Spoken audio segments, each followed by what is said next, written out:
Hello everyone, welcome to Simple Learning. In today's class, we are going to discuss averages or measures of central tendency or measures of location. Okay, measures of central tendency are also called as measures of location. In general, we have 5 different types of measures of central tendency. They are mean, median, mode, geometric mean, and harmonic mean. In today's class, we'll discuss what is mean and how you are going to calculate mean. Of a given set of observation is the sum divided by number of observations.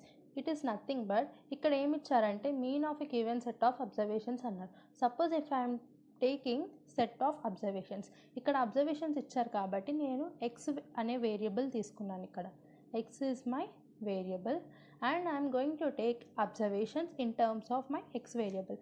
Suppose x1, x2, x3 so on. xn are my observations. Okay, set of observations తీసుకోమన్నారు and ఇంకేం చెప్తున్నారు ఇక్కడ is there sum divided by number of observations. So ఇక్కడ ఏమన్నారంటే ఇక్కడ number of observations గురించి కూడా మాట్లాడుతున్నారు. So in general in terms of statistics we define number of observations by small n. అంటే ఏంటి అంటే స్మాల్ ఎన్తోన మనము నెంబర్ ఆఫ్ అబ్జర్వేషన్స్ని రిప్రజెంట్ చేస్తున్నాం. సో మీన్ గురించి మాట్లాడుతున్నాం కాబట్టి మీన్ డెఫినేషన్లో set of observations is a sum. అంటే మనకి ఉన్న అబ్జర్వేషన్స్ అన్నిటికీ మనం ఏం చేయమన్నారు, సమ్ చేయమన్నారు ఇక్కడ సమ్. సో సమ్ అనేది మనం ఎలా రిప్రజెంట్ చేసుకుంటాం, summation and then you are going to divide it by number of observations. Okay, so నేను ఇప్పుడు ఇన్ టర్మ్స్ ఆఫ్ మ్యాథమెటికల్ టర్మ్స్లో మన ఫార్ములా ఏమవుతుంది, then we represent mean with x bar and set of observations is their sum, right? Sum of observations, summing your observations and you have n different observations, right? So n different observations ni nenu I తో represent చేస్తున్నాను and I values అనేవి ఎక్కడి నుంచి start అవుతున్నాయి, 1 నుంచి start అయ్యి n వరకు end అవుతున్నాయి కాబట్టి 1 నుంచి n వరకు ఉన్న అబ్జర్వేషన్స్ అన్నిటిని నేను సమ్ చేయాలి అని చెప్తున్నాను ఇక్కడ. by divided by number of observations. Small n is nothing but a number of observations. So this is the general formula for mean. మీన్ని మనం క్యాలిక్యులేట్ చేయడానికి మనం జనరల్గా ఈ ఫార్ములాని మనం యూజ్ చేస్తాం. For example if I'm taking a రా data, అంటే సపోజ్ ఇప్పుడు నాకు 1 2 3 4 5 6 అనే నంబర్స్ ఉన్నాయి. ఇక్కడ మనకి 1 నుంచి 6 వరకు నేను నంబర్స్ ఉన్నాయి అండ్ ఇక్కడ నేను దీనికి అర్థమెటిక్ మీన్ క్యాలిక్యులేట్ చేయాలి అని అనుకోండి. అప్పుడు మనం ఏం చేస్తాము, జనరల్గా అర్థమెటిక్ మీన్ని మనం ఎక్స్ బార్తో రిప్రజెంట్ చేస్తాం. So X bar is equal to మనకి ఫార్ములాలో ఏమి ఇచ్చారు, some of all the observations.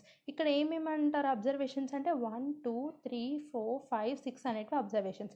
So దాన్ని ఏమన్నారు, సమ్ చేయమన్నారు. సో 1 + 2 + 3 + 4 + 5 + 6 మనకి ఇచ్చిన అబ్జర్వేషన్స్ అన్నిటిని యాడ్ చేసాము బై ఎన్ని అబ్జర్వేషన్స్ ఉన్నాయి, 6 అబ్జర్వేషన్స్ ఉన్నాయి. So by 6.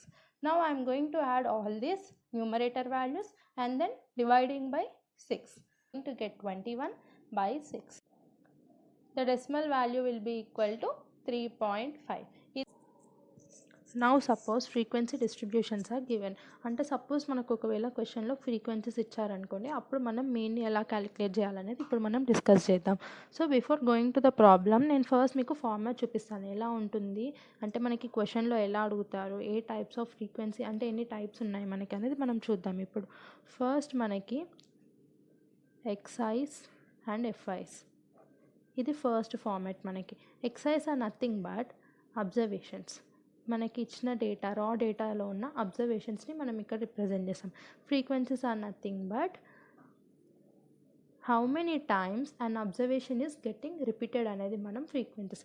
సపోజ్ ఇక్కడ నాకు x1 x2 x3 so on xn అనే అబ్జర్వేషన్స్ ఉన్నాయనుకోండి. ఇప్పుడు x1కి related first frequency f1 f2 f3 so on fn అని తీసుకున్నాను. అంటే x1 యొక్క ఫ్రీక్వెన్సీ f1 అని చెప్తున్నాను, x2 ఫ్రీక్వెన్సీ f2 అని చెప్తున్నాను. బట్ ఇక్కడ యాక్చువల్ ఫ్రీక్వెన్సీ అనేది ఏంటి, సపోజ్ ఒక ఎగ్జాంపుల్ తీసుకోండి, 1 2 3 4 5 దీస్ ఆర్ మై అబ్జర్వేషన్స్. నా దీని యొక్క ఫ్రీక్వెన్సీస్ ఎలా రాస్తారంటే నార్మల్ ఇప్పుడు 2 5 10 12 20 అనే ర్యాండమ్ అబ్జర్వేషన్స్ నేను తీసుకున్నాను. అంటే ఫ్రీక్వెన్సీస్కి అబ్జర్వేషన్స్కి ఇంటర్లింక్ ఏంటి అంటే ఫస్ట్ అబ్జర్వేషన్ వచ్చేసి మనకి 1 అని ఉంది. ఇక్కడ ఫ్రీక్వెన్సీ 1కి పర్టికులర్ ఫ్రీక్వెన్సీ వచ్చేసి 2 ఉంది. అంటే 1 అనే అబ్జర్వేషన్ మనకి ఇచ్చిన డేటాలో 2 టైమ్స్ రిపీట్ అవుతుంది అని చెప్పేసి మీనింగ్. ఇప్పుడు నెక్స్ట్ వన్ తీసుకున్నారంటే 2 అనే అబ్జర్వేషన్స్ మనకిచ్చిన డేటాలో రా డేటాలో 5 టైమ్స్ ఉంది అని మీనింగ్. నెక్స్ట్ టర్మ్ వచ్చేసరికి 3 అనే అబ్జర్వేషన్ మనకిచ్చిన రా డేటాలో 10 టైమ్స్ ఉంది అని చెప్పేసి మీనింగ్. ఇక్కడ ఫ్రీక్వెన్సీస్ అంటే ఏంటి, how many times an observation is repeated in your given రా డేటా అని చెప్పేసి సింపుల్గా అంటాం. సో ఈ టైప్ ఆఫ్ డేటా మీరు చూసారనుకోండి. Now I will tell you how you are going to calculate your mean. Formula వచ్చేసి x bar equal to summation i equal to 1 to n fi xi by capital N. Okay, ఈ ఫార్ములాని మనం use చేస్తాం mean calculate చేయడానికి. అంటే summation is nothing but sum. దేన్ని sum చేయమన్నారు, frequencies and observations fi into xi. ఇవి రెండింటిని మల్టిప్లై చేశాక you're going to add them and you're going to divide it with capital N. మనం ముందు చూసామంటే స్మాల్ n ఉంది. Small n is nothing but number of observations. But here you have capital N. Capital is nothing but sum of all the frequencies. అంటే frequencies అన్నిటిని add చేస్తే మనకి capital N అనే value వస్తుంది అని చెప్పేసి మనకి మీనింగ్ ఇక్కడ. ఇప్పుడు మనకి టైప్ ఆఫ్ డేటా ఇచ్చినప్పుడు మన ఫార్ములాలో ఏమేమి టర్మ్స్ ఉన్నాయి, క్యాపిటల్ N ఉంది. So capital N equal to ఇవన్నీ వాల్యూస్ని యాడ్ చేస్తే you are going to get your capital N value here. మనం న్యూమరేటర్ అబ్జర్వ్ చేసామంటే fi xi ఉంది కాబట్టి మనకి ఇచ్చిన డేటాలో ఇక్కడ ఇంకొక కాలంని కన్స్ట్రక్ట్ చేస్తాం. కాలం పేరు ఏంటి అంటే fi xi. అంటే ఈ రెండుని మల్టిప్లై చేసినాక వచ్చే వాల్యూస్ని ఇక్కడ రాస్తాం. అంటే x1 into f1 is nothing but x1 f1, x2 f2, x3 f3, so on xn fn. ఇవన్నిటిని యాడ్ చేస్తే మనకి న్యూమరేటర్ వాల్యూ అనేది వస్తుంది. ఎగ్జాంపుల్లో చూసారంటే ఇక్కడ లాస్ట్ కాలం ఏమవుతుంది, xi into fi which is nothing but 1 into 2 2, 2 5s 10, 3 10s 30. So అలా మనం అన్ని వాల్యూస్ని క్యాలిక్యులేట్ చేసుకుంటూ వెళ్తాం. Then you are going to substitute in this formula, then you will get your x bar value. So if frequencies are given for particular observations, then you are going to use this formula and calculate the mean value. Suppose ఇప్పుడు మనకి grouped data ఇచ్చారనుకోండి. Grouped data అంటే ఏంటి అంటే నార్మల్గా groupings ఉంటాయండి, class intervals ఇస్తారు. Suppose ఇప్పుడు నేను 10 to 15 అని రాశాను ఇక్కడ. అంటే ఇక్కడ గ్రూపింగ్ అనమాట. అంటే 10 to 15 మధ్యలో ఉన్న అబ్జర్వేషన్స్ అన్నీ ఈ క్లాస్ ఇంటర్వెల్లోకి వస్తాయని మీనింగ్. సపోజ్ ఇప్పుడు నేను 25 to 30 అని తీసుకున్నాను. అంటే 25 to 30 మధ్యలో ఉన్న నంబర్స్ అన్నింటినీ కూడా ఈ క్లాస్ ఇంటర్వెల్లో ఇంక్లూడ్ చేస్తామని మీనింగ్. సో ఫస్ట్ మనం వచ్చేసి థియరిటికల్గా ఎలా రాసుకుంటామంటే L1 to U1, L2 to U2, so on Ln to Un. These are my class intervals. And ఈ పర్టిక్యులర్ క్లాస్ ఇంటర్వెల్లో నాకు వచ్చేసి f1 నంబర్స్ ఉన్నాయి. f1 అంటే ఏంటి, ఇక్కడ ఫ్రీక్వెన్సీస్. ఇక్కడ ఫస్ట్ ఫ్రీక్వెన్సీ వచ్చేసి నేను f1 అని తీసుకున్నాను. నార్మల్గా ఇక్కడ చూసారంటే x1 అనేది f1 టైమ్స్ ఉంది అని అన్నాం కదా ఇందాక కాన్సెప్ట్లో. ఇక్కడ ఏంటి అంటే f1 అనేది కూడా నెంబర్ ఆఫ్ టైమ్సే, కానీ ఏంటి అంటే L1 నుంచి U1 వరకు ఏవైతే నెంబర్స్ ఉన్నాయో అవి ఎన్ని టైమ్స్ ఉన్నాయని చెప్పేసి అంటాం. Similarly f2 so on fn అని చెప్పేసి తీసుకుంటాం. బట్ ఇక్కడ వచ్చే యూజ్ చేసే ఫార్ములా ఏంటంటే మనకి x bar equal to summation fi xi by n. ఇక్కడ ఫార్ములా చూసారంటే ఈ ఫార్ములా ఇంకా ఈ ఫార్ములా అనేది సేమ్ ఉంది. బట్ ఇక్కడ మనకి ఎక్సైజ్ అంటే ఏంటి, నార్మల్గా అబ్జర్వేషన్స్. బట్ ఇక్కడ చూసారంటే మీకు క్లాస్ ఇంటర్వెల్స్ అనేది ఇచ్చారు. So first thing is you are going to calculate the xi values. Observations calculate చేస్తాం మనం గ్రూప్ డేటాకి. ఎలా క్యాలిక్యులేట్ చేస్తామంటే you are going to take a column naming mid వాల్యూస్ని మనం xiతో రిప్రజెంట్ చేస్తాం. అంటే mid values suppose x1, x2 so on xn అనేటివి మిడ్ వాల్యూస్. ఈ క్లాస్ ఇంటర్వెల్స్కి ఈ పర్టిక్యులర్ మిడ్ వాల్యూస్ అనేటివి మనకు వచ్చాయి. I will tell you how to calculate the mid values when we're solving the problems. Okay, next వచ్చేసి ఏంటి, ఇప్పుడు fi వాల్యూస్ ఉన్నాయి, xi వాల్యూస్ ఉన్నాయి. సో న్యూమరేటర్ కావాలి అంటే next column will be fi xi and if you are going to add all this, you are going to get summation fi xi, and capital N is nothing but already you know it, summation fi. So మనకు వచ్చిన values అన్నిటిని ఫార్ములాలో substitute చేస్తాం, then we're going to get the value of mean. ఇది వచ్చేసి నార్మల్గా theoretical part అండి. మనం నెక్స్ట్ వచ్చేసి ఏం చేస్తామంటే few problems will solve and I will tell you how to solve them. Okay, ఇప్పుడు మనం ఒక శాంపుల్ డేటాని తీసుకుంటున్నాము. చూడండి, ఇక్కడ ఎక్స్ అనేటివి అబ్జర్వేషన్స్, ఎఫ్ అంటే ఫ్రీక్వెన్సీస్. సో మనకు అబ్జర్వేషన్స్ ఇచ్చారు, ఇంకా ఫ్రీక్వెన్సీస్ ఇచ్చారు. అంటే ఫార్ములా ఏం యూజ్ చేస్తాము మనము, X bar equal to summation I equal to 1 to n fi xi by capital N, where capital N is given by sum of all the frequencies and meaning. అంటే capital N value ఏంటి అంటే summing all the frequencies. It means if we add all the frequencies అప్పుడు మనకి capital N value అనేది వస్తుంది అనేసి meaning. ఇప్పుడు మనం టేబుల్ని కన్స్ట్రక్ట్ చేద్దాం. x f. I am noting down all the values which are given in the question. 10, 20, 30, 40, 50. Frequencies are 5, 10, 4, 3 and 2. So ఇప్పుడు మనకు ఫార్ములాలో అబ్జర్వ్ చేసామంటే హియర్ ఇన్ ద ఫార్ములా న్యూమరేటర్లో మనకి ఏముంది, ఎఫ్ఐ ఇంటూ ఎక్స్ఐ. బట్ ఇక్కడ ఎక్స్ఐస్ ఉన్నాయి, ఎఫ్ఐస్ ఉన్నాయి. ఎఫ్ఐ ఇంటూ ఎక్స్ఐ అనే కాలం లేదు కాబట్టి నేను ఫస్ట్ ఎఫ్ఐ ఇంటూ ఎక్స్ఐ అనే కాలంని కన్స్ట్రక్ట్ చేస్తున్నాను. అంటే ఎఫ్ ఇంటూ ఎక్స్ చేయాలని meaning. 10 into 5 50, 20 into 10 200 and the remaining terms are 120, 120, 100. ఇక్కడ చూసారంటే మీరు ఫార్ములా అబ్జర్వ్ చేయండి, sum of all the product of fi into xi అని చెప్పేసి ఇచ్చారు.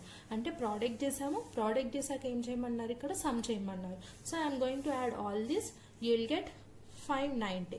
అండ్ డినామినేటర్ చూసారంటే ఇక్కడ క్యాపిటల్ ఎన్ ఉంది. Capital n is nothing but sum of all the frequencies. Frequencies ఇక్కడ ఉన్నాయి కాబట్టి ఇవన్నీ యాడ్ చేస్తే you are going to get your n value.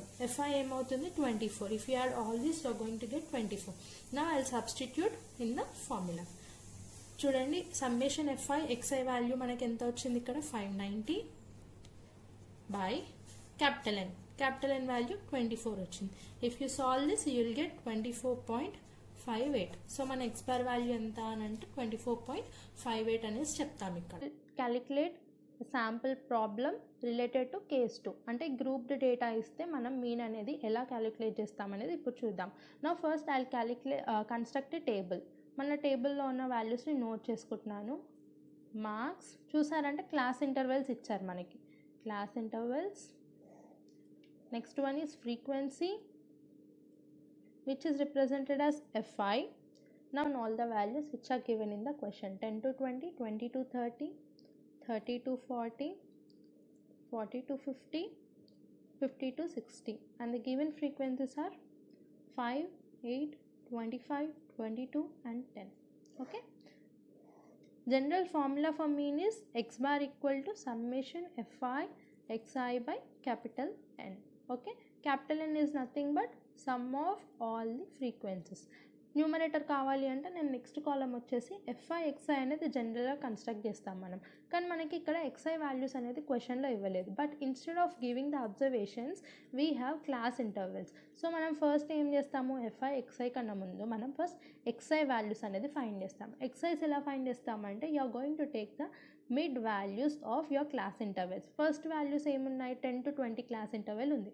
Mid value ఎలా క్యాలిక్యులేట్ చేస్తామంటే చూడండి, 10 plus 20 by 2 which is nothing but 30 by 2 15. Okay, next values వచ్చేసి సింపుల్గా ఎలా క్యాలిక్యులేట్ చేసుకోవాలంటే మీరు క్లాస్ ఇంటర్వెల్ డిఫరెన్స్ అనేది అబ్జర్వ్ చేయండి. ఇక్కడ 20 minus 10 is 10, 30 minus 20 10, 40 minus 30 10, 50 minus 40 is 10. అంటే మనకి ఇక్కడ ఏం అర్థమవుతుంది, width of the class interval is 10. So next mid values అనేవి ఎలా వస్తాయి అంటే first 15, next we're going to add 10 for this 15, next value will be 25, 35, 45, 55. This is the general formula, but by observing the width of the class intervals directly we can write all the mid value values. okay, last value మీరు check చేసుకోండి, 50 plus 60 by 2 అనేది 55 వస్తుందా రావట్లేదా అనేది ఒకసారి check చేసుకోండి. If you are getting the last value as correct, definitely your all the middle values are also correct. ఇప్పుడు మనకి ఎక్స్ఐ వాల్యూస్ వచ్చాయి. Now I'm going to construct this column fi into xi, fi xi. So నా fi value ఇక్కడ ఉంది, xi value ఇక్కడ ఉంది. 5 into 15 is 75, 200, 875, 990, 550. Now I'm going to add all these values because summation FIXI kavali. If you add all these values, you are going to get 2690. And I also need the value of capital N, summation FI. Summation FI ante capital N kadandi ikkada. N value manaki ivanni values add cheste vastundi, which is nothing but 70. Already manaki 2690 is your summation FIXI. By capital N value enta vachindi, 70 vachindi. So x bar value emavuthundi 38.43. So this is the case 2. Grouped data ఇచ్చారంటే మనం ఈ మెథడ్ని follow అయ్యి మనం mean అనేది calculate చేస్తాము. Next మనం upload చేసే వీడియోస్లో మనం మిగతా మెజర్స్ ఆఫ్ సెంట్రల్ టెండెన్సీస్ని డిస్కస్ చేసుకున్నాము. Median, mode, harmonic mean and geometric mean. And thank you for watching my videos. Please subscribe to my channel. And if you have any doubt, please post it in the comment section.